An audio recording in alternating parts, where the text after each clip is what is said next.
A lot of people's stories do end tragically, man. Yeah.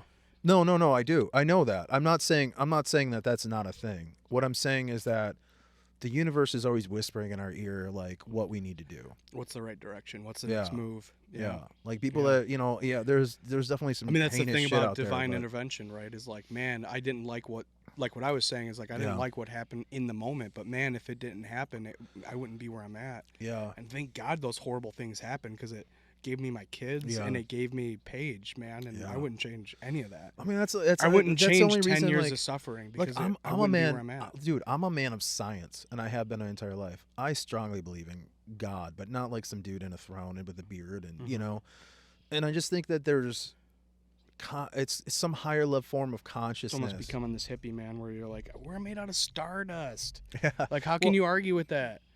Yeah. Well, I mean, that's scientific. I mean, in a weird way, It's scientifically it's real. yeah. But Well, that's the thing is like this is what also we talked about this in another podcast.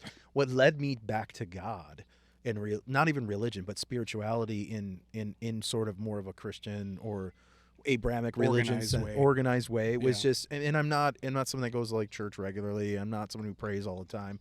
It's not that. It's just a knowing. Like you start realizing when you stop shutting yourself off from things that you don't align with, and you just you submit.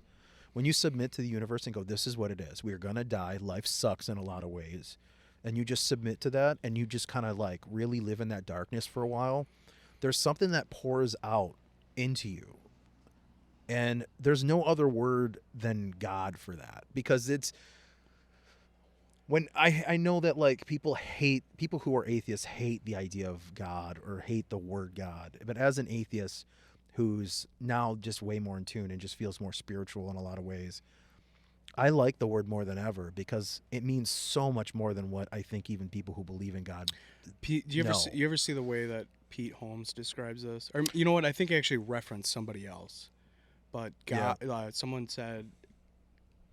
I think he references someone else's quote, which was, God is the name for the blanket that we lay over the unknown to give it shape." Yeah. So that, I mean, that's so it's what defines the undefinable. Yeah. Which I like that. I like that explanation.